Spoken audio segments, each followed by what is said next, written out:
हम मुन्नी चौधरी समस्त मिथिलावासी के प्रणाम करै छी।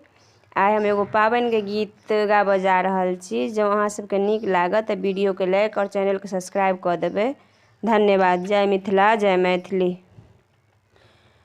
पाबनि एक हम पूजब महादेव, आनि दिअ सब रंग साड़ी महादेव, आनि दिअ सब रंग साड़ी महादेव।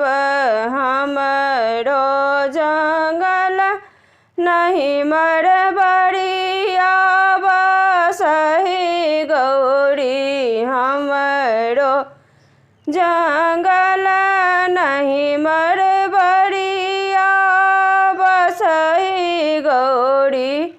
करूग नैहर निस्तार हे गौरी, करूग नैहर निस्तार हे गौरी।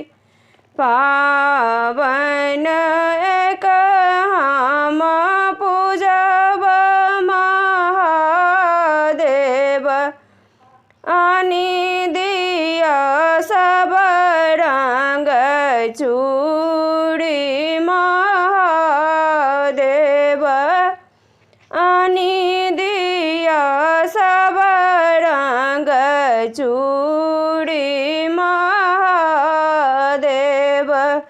हमरो जंगल नहीं नहरिया बसहि गौरी, हमरो जंगल नहीं नहरिया बसहि गौरी। करूग नैहर निस्तार हे गौरी, करूग नैहर निस्तार हे गौरी।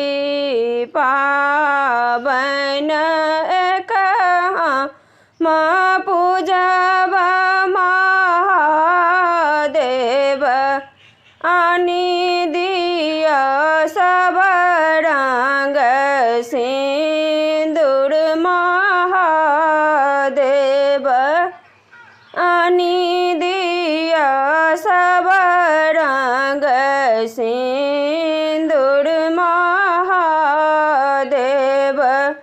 हमरो जंगल नहीं सिनुरिया बसहि गौरी, हमरो जंगल नहीं सिनुरिया बसहि गौरी। करूग नैहर निस्तार हे गौरी, करूग नैहर निस्तार हे गौरी। पाबनि एक हम पूजब महादेव, आनि दिअ पाँच रंग मधुर महादेव, आनि दिअ पाँच रंग मधुर महादेव।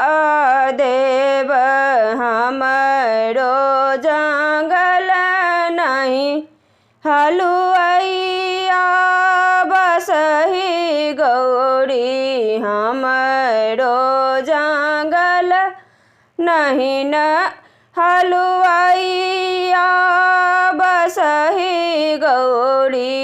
करूग नैहर निस्तार